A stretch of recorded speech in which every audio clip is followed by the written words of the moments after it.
yaitu yang berjudul tentang negara, hukum, dan hak asasi manusia.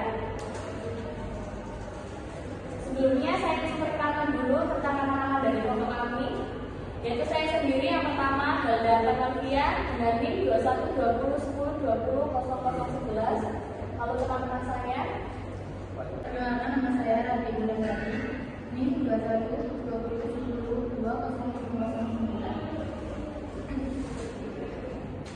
Perkenalkan, nama saya Dila Astuti dengan NIM 2120102009. Perkenalkan, nama saya Muhammad Abdul Ihsan dengan NIM 2120102013. Perkenalkan, nama saya Budi Krisayanta dengan NIM 2120102008.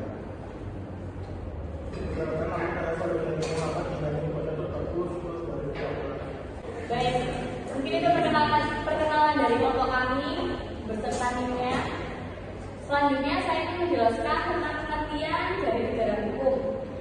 Negara hukum adalah bentuk kenegaraan yang penyelenggaraannya kekuasaan pemerintahan berdasarkan atas norma-norma hukum. Di negara hukum, kekuasaan untuk menjalankan pemerintahan berdasarkan pada kedaulatan hukum atau supremasi hukum dan memiliki tujuan untuk menjalankan ketertiban hukum. Menurut pendapat saya, jadi dapat dikatakan bahwa dalam negara hukum, kekuasaan negara berdasar atas hukum, bukan atas kekuasaan belaka, serta pemerintahan negara berdasar pada konstitusi yang merupakan konstitusionalisme. Dan tanpa hal tersebut, mungkin sulit disebut sebagai negara hukum. Supremasi hukum harus mencakup tiga itu dasar hukum, yaitu meliputi keadilan, kemanfaatan, dan kepastian. Oleh sebab itu, negara hukum tidak boleh mengabaikan rasa keadilan dalam masyarakat. Negara hukum memiliki beberapa unsur antara lain adalah satu, hak asasi manusia. Hak asasi manusia dihormati sebagai dengan suatu martabat dan layak sebagai manusia. Dua, pemisahan atau pembagian suatu kekuasaan untuk menjamin suatu hak-hak. Tiga, ada sistem pemerintah yang dijalankan oleh sebuah undang-undang. Empat, dalam keberadaan pengadilan, sebuah sengketa antara masyarakat dan pemerintah. Jadi teman saya ingin menjelaskan tentang makna dari Indonesia sebagai negara hukum. Makna Indonesia sebagai negara hukum. Negara Indonesia adalah negara hukum. Yang dimaksud negara hukum adalah negara yang menegakkan supremasi hukum untuk menegakkan kebenaran dan keadilan. Negara Indonesia memiliki lembaga-lembaga penegak hukum yang tersebar di seluruh wilayah Indonesia untuk memudahkan dalam mewujudkan negara yang aman, adil, dan sejahtera. Di dalam penegakan hukum, setiap negara yang menganut tata negara hukum terdapat tiga prinsip, yaitu supremasi hukum, kesetaraan di hadapan hukum, dan penegakan hukum dengan cara yang tidak bertentangan dengan hukum. Indonesia sebagai negara hukum dinamis, esensinya adalah hukum nasional Indonesia harus tampil akomodatif, kritis, dan progresif. Menurut saya, makna hukum seperti ini menggambarkan fungsi sebagai pengayomi pelindung masyarakat. Makna hukum menggambarkan kemampuan hukum nasional untuk tampil dalam praktiknya mencairkan kebutuhan agama kita. Hukum dapat menciptakan kebenaran yang berkeadilan bagi setiap anggota masyarakat. Hukum menetapkan apa yang harus dilakukan, apa yang tidak boleh dilakukan ataupun dilarang. Sasaran hukum yang hendak dituju bukan hanya orang yang nyata berbuat melawan hukum, melainkan juga perbuatan hukum yang kemungkinan akan terjadi, dan kepada alat perlengkapan negara untuk bertindak menurut hukum. Sistem pekerjaannya hukum yang demikian itu menetapkan salah satu bentuk dari penegakan hukum yang berlaku di Indonesia. Baik, berarti maksud Mbak Rahayu mungkin makna dari negara atau makna dari hukum itu untuk melindungi dan mengayomi masyarakat agar masyarakat merasa aman dan nyaman karena adanya hukum tadi. Jadi tidak ada orang yang dibuat semena-mena antara individu satu dan individu lain. Ini seperti itu ya Mbak Rahayu.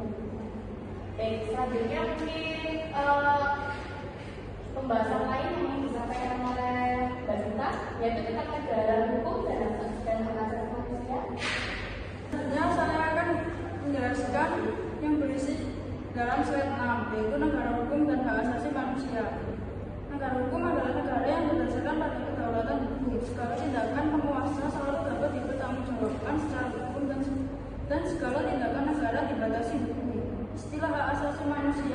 merupakan terjemahan dari istilah droit de l'homme dalam bahasa Prancis yang berarti hak manusia, atau dalam bahasa Inggrisnya human rights, yang dalam bahasa Belanda disebut mensenrechten. Di Indonesia umumnya digunakan istilah hak asasi, yang merupakan terjemahan dari basic right dalam bahasa Inggris dan Grondrechten dalam bahasa Belanda. Dalam pengertian universal, HAM diartikan sebagai hak kebebasan dasar manusia yang secara alamiah melekat pada diri manusia, dan tanpa itu manusia tidak dapat hidup secara wajar sebagaimana manusia. Dalam buku ABC Technique of Human Rights, HAM didefinisikan sebagai hak-hak yang melekat secara kodrati pada manusia, dan tanpa itu tidak dapat hidup layaknya seorang manusia. Menurut Tosseret, which are inherent in our nature and without which we cannot live a human being. Sunanisasi 2008.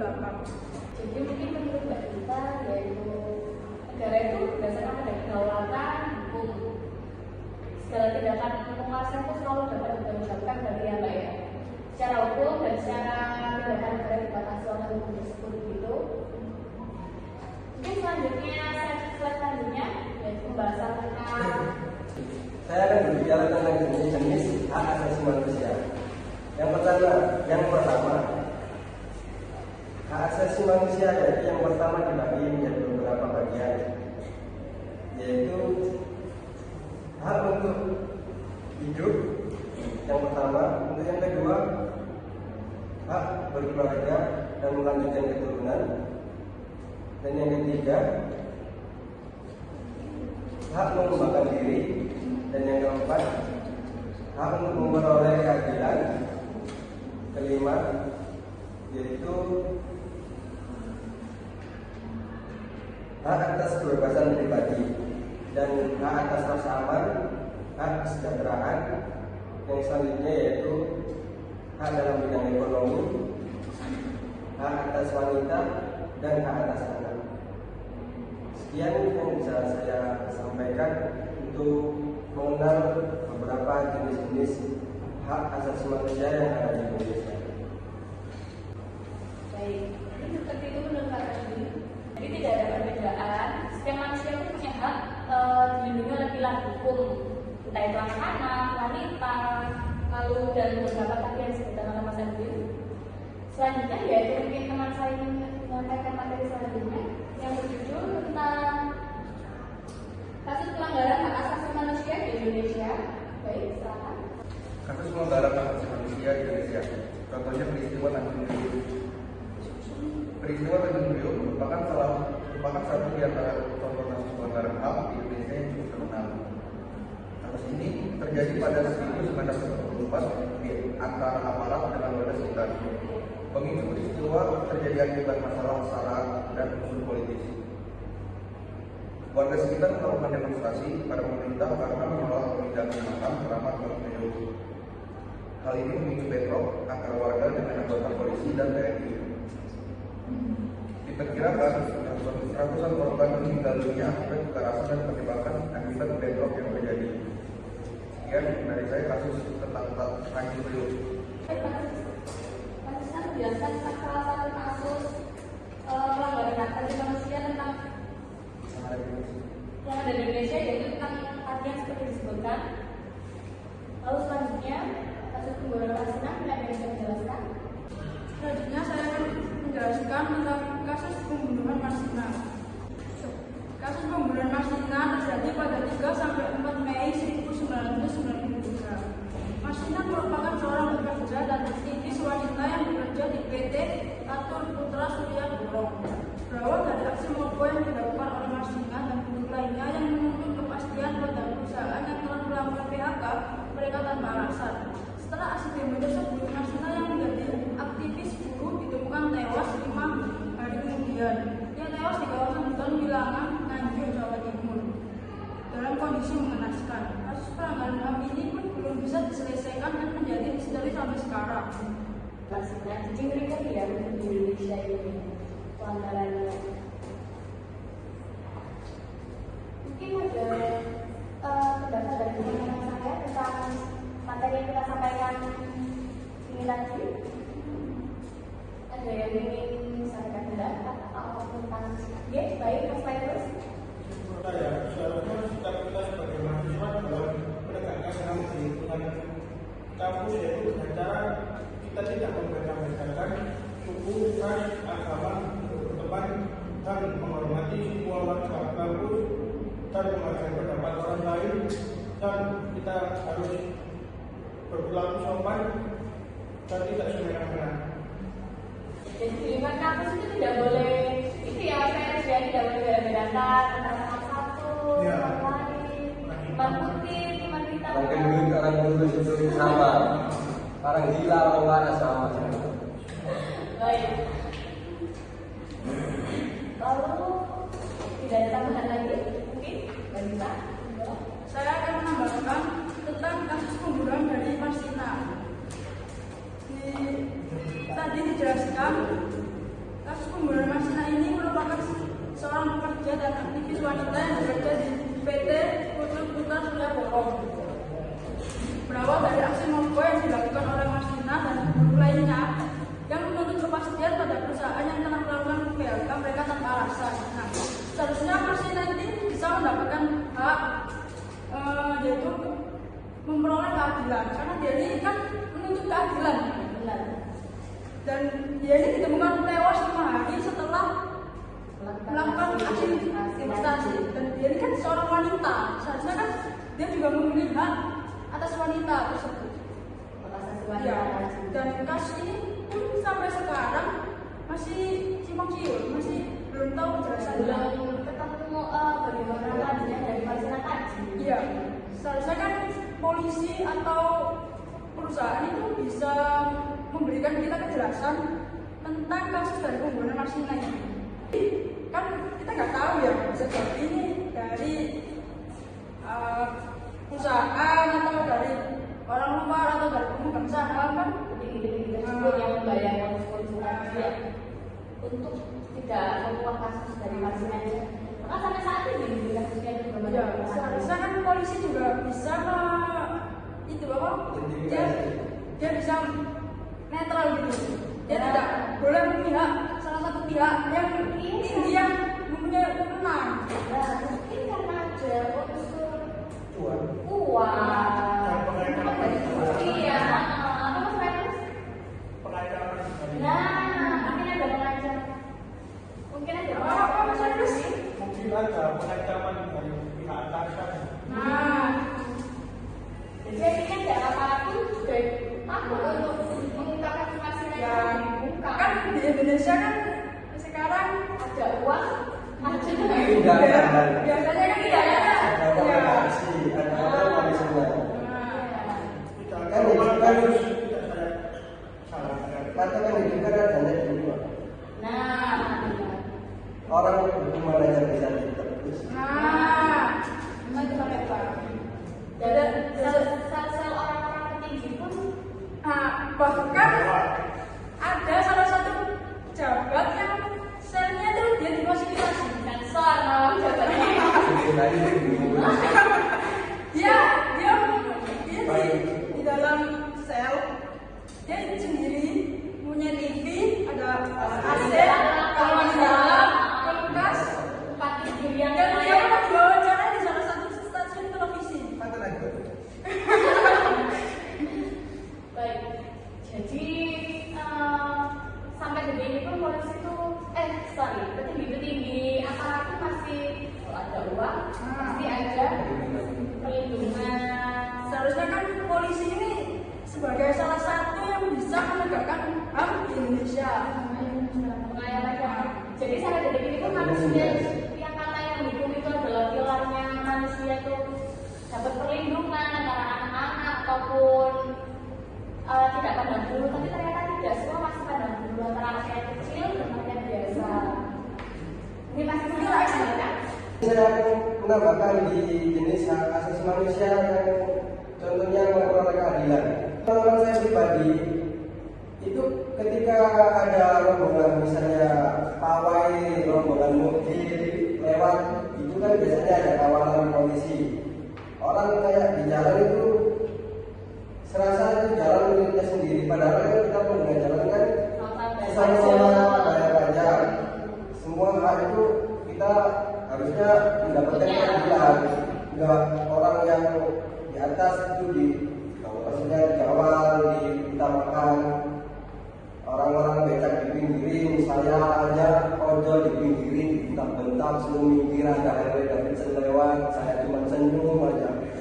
saya bilang awas Pak. Ini Mas Adi kayaknya curhat gitu. Dendam saya dulu pernah jangan saudara saya itu ambulans gak ada pengawalan pas ada acara pawai mobil sport, ambulans saya keluarga saya itu dipinggirin sampai orang yang meninggal itu disuruh lewat mobilnya itu disuruh lewat. Mobil sportnya tadi. Iya, duluin mobil sportnya saudara saya dipinggirin dulu mobil ambulansnya gak ada pengawalan, akhirnya terpaksa saudara saya meninggal di jalan. Bisa terlambat ke atas. bisa seharusnya kan bisa mendahulukan ya. Iya, pendahuluan yang penting. Apalagi kan ini ambulans ya, seharusnya kan diberi hak lewat. Iya. Malah kalau tidak salah ambulans itu salah satu mobil yang harusnya diutamakan di jalan itu selalu saja ada harus diaju. Kan di jalan ada sekarang kondisi ngawal ambulans kan nggak ada. Iya, ada yang beli Rata-rata kondisi orang-orang yang ya yang orang-orang yang berduit itu yang dikawal. Kalau masyarakat biasa nggak ada yang dikawal Kalau sekalipun. mana dapat bayar mas? Iya. Karena ada CPR atau Sekalipun kecelakaan kepalanya putus pun itu pun cuma difoto. Iya iya benar. Nggak ada apa belum diangkat difoto dulu. Kayak ada contoh orang kemalingan gitu. Kalau nggak ada uangnya atas laporan cuman lapor Pak saya kemalingan kemarin. Bisa setahun laporannya dibikin. Setahun 2 tahun nggak bakal diproses. Bahkan bisa lebih. Iya. Tapi kan itu maksudnya Iya, dulu saya dulu juga pernah. Itu saya kehilangan radio kan, kehilangan radio. Saya lapor, nggak ada apa kelanjutan dari pihak yang berwajib. Terus kemudian tetangga saya itu ada yang membayar ya hukum yang berwajib. Perkara bajunya di jemuran hilang sampai masuk berita. Padahal saya radio, saya itu malah berjuta 500 dibanding dengan kaos biasa yang di jemuran. Mungkin ini tadi pendapat dari beberapa teman-teman saya yaitu Mas Fairuz, Mas Edwin, dan Mas Iksan, dan Mbak Mbak Rahayu. Pada diri itu manusia dan setiap manusia yang katanya punya hak, setiap manusia punya hak asasi untuk hukum ini loh seperti kan belum ada dan belum terwujud nanti. Nyatanya ada si manusia untuk orang yang kaya. Ya, karena hak asasi manusia hanya untuk orang yang kaya dan hanya untuk orang yang punya kewenangan di dunianya mereka masing-masing. Orang bawah pun hanya bisa Menunggu. Dan itu Runcing ke bawah, turun ke atas. itu sangat benar. Ada uang itu kan. Itu saja yang bisa diskusi yang bisa kita sampaikan dan bisa kita pendapat yang bisa kita sampaikan untuk kasus ini, untuk kasus tentang negara hukum dan hak asasi manusia dengan kasus Maksina dan Tanjung Priok tadi. Itu adalah salah satu contoh kasus yang ada kasus nyata, bahkan ya sampai Maksina pun detik ini pun belum terungkap sama sekali karena mungkin ada kabar yang beredar, ada yang begini, ada suatu uang tadi, ada intinya semua karena jabatan dan uang. Yang bisa bicara harta, biasanya harta dan data ini harta dan harta. Lalu selanjutnya mungkin itu saja bisa kami sampaikan. Kalau misalnya kami mungkin ada salah kata atau salah pendapat ya kita ungkapkan selalu jujur, selalu jujur. Kalau kita maaf, jadi karena kita merasa bahwa masyarakat kecil ya, kita kayak kecil itu masih merasa kita di negara hukum ini seperti beda pada sebelum ada. Intinya karena kita kayak kecil, kita itu tersindir dengan hukum kita seperti itu. Mungkin itu saja yang bisa kami sampaikan dan seperti tadi yang dilakukan teman-teman saya dan saya ada salah kata, kami mohon maaf. Karena hanya itu saja, ini sekedar cerahan dan diskusi dari kelompok kami. Sekian, wassalamualaikum warahmatullahi wabarakatuh. Waalaikumsalam.